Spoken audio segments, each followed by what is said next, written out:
Hi and welcome to Let's Talk.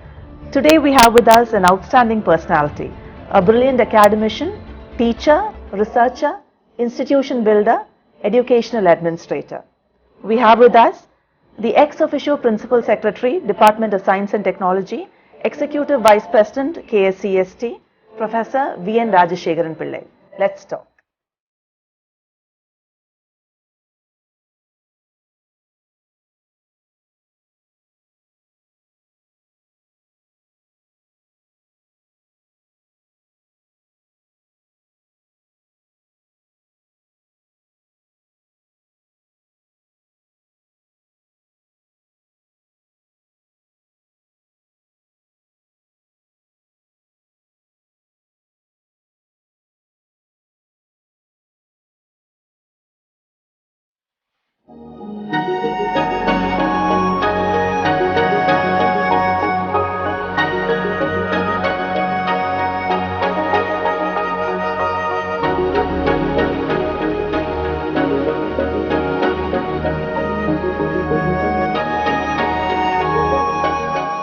You have graced various positions of eminence in numerous capacities. You have created milestones in the fields of education and research. From among your significant achievements, which are the ones that you hold most dear? Actually, as a teacher and researcher, my contributions I consider the most important ones. Okay. Whatever administrative positions I got or I had it, it was just because of my teaching and research. I had taught in the university system for over 4 decades.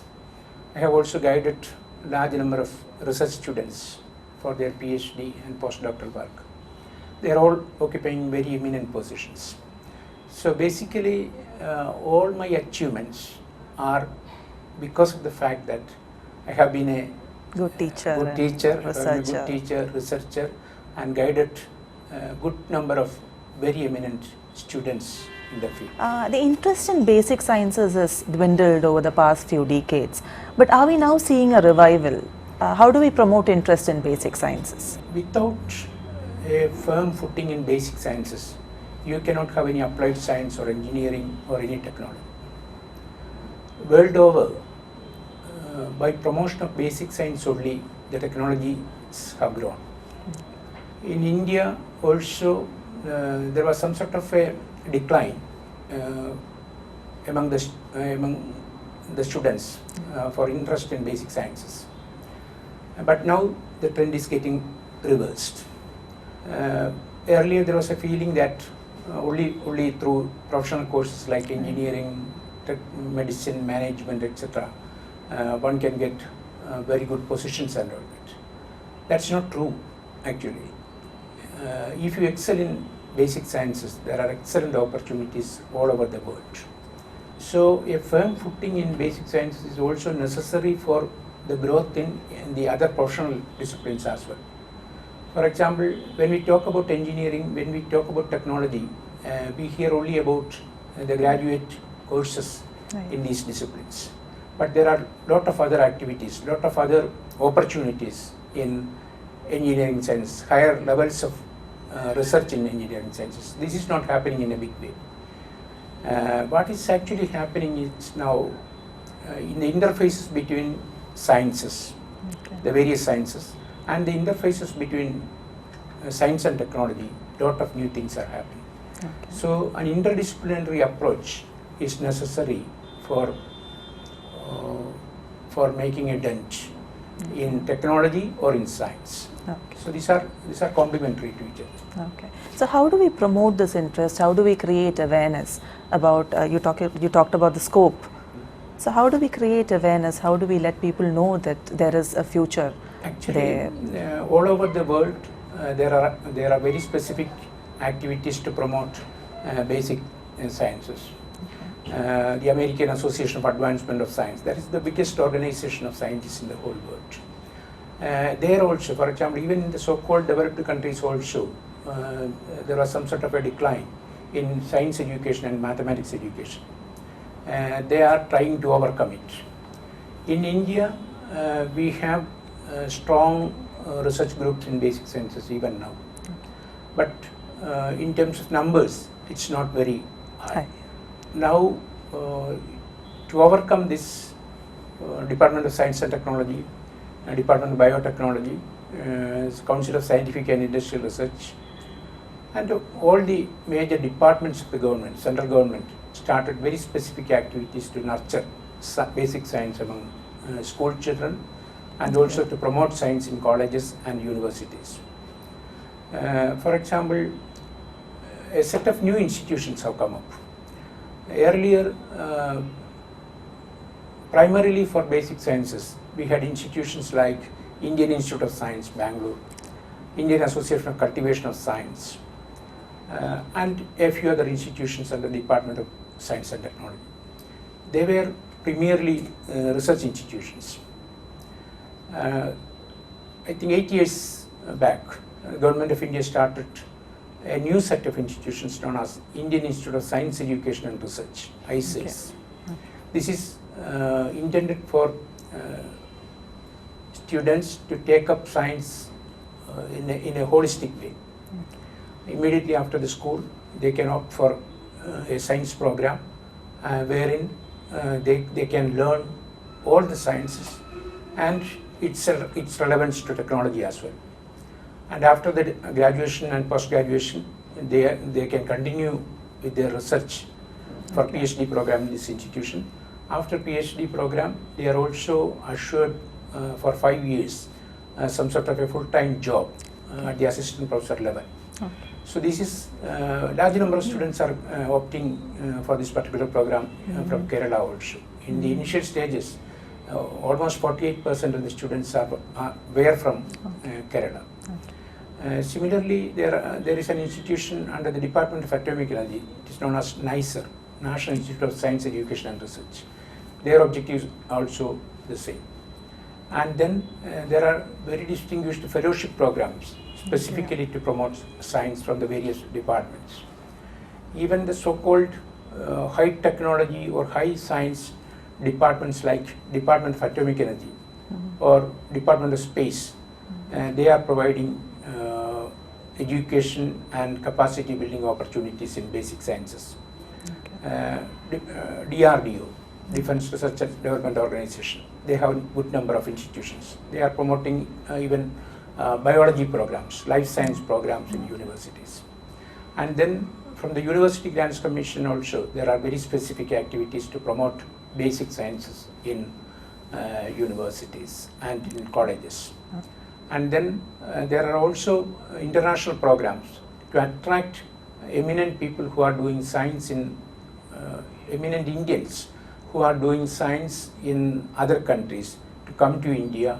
Attractive packages are being announced by all the major institutions. So we can see that there is a widespread, deliberate attempt for promotion of basic sciences in our education system. There is a recent proposal by the government to grant autonomy to select colleges in Kerala.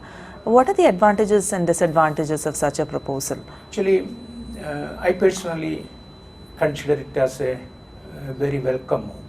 Okay. Autonomous colleges is actually, it is autonomy with accountability.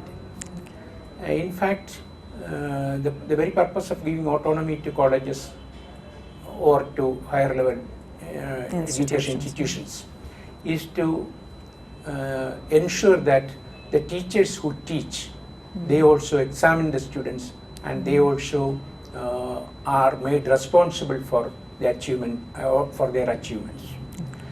But autonomy is not for the management. It is not a managerial autonomy, or it is not for the administration. Autonomy is for the teachers. Okay. Autonomy is for the teaching departments. So in our affiliating system, what is happening is the teachers who teach in the classroom, they do not have an occasion to examine their students or even to put the question papers for the examinations. Somebody else is doing. For example, some of our colleges, they teach undergraduate courses, postgraduate courses. They are maybe 5 to 10 teaching and research departments will also be there in some of our colleges. For example, a college like University College or University College Thiruvananthapuram or Maharajas College Ernakulam, Government Victoria College Palakkad, all these are very well-known premier institutions which has stood the test of the time. And it is high time that these institutions and the teachers therein get the opportunity of exercising their academic rights in the right perspective. If this is not happening, the problem is nobody would be held responsible for the decline of the education system. Promotion of independent initiatives, that is the thing which is required in an academic institution. A good teacher or a set of good teachers, if they have a new initiative, if they have a new innovation to say, they should be able to apply this innovation in teaching and research in their own institutions. So only by giving autonomy to the teacher, independent initiatives can be promoted. And when we say autonomy, it should be along with accountability.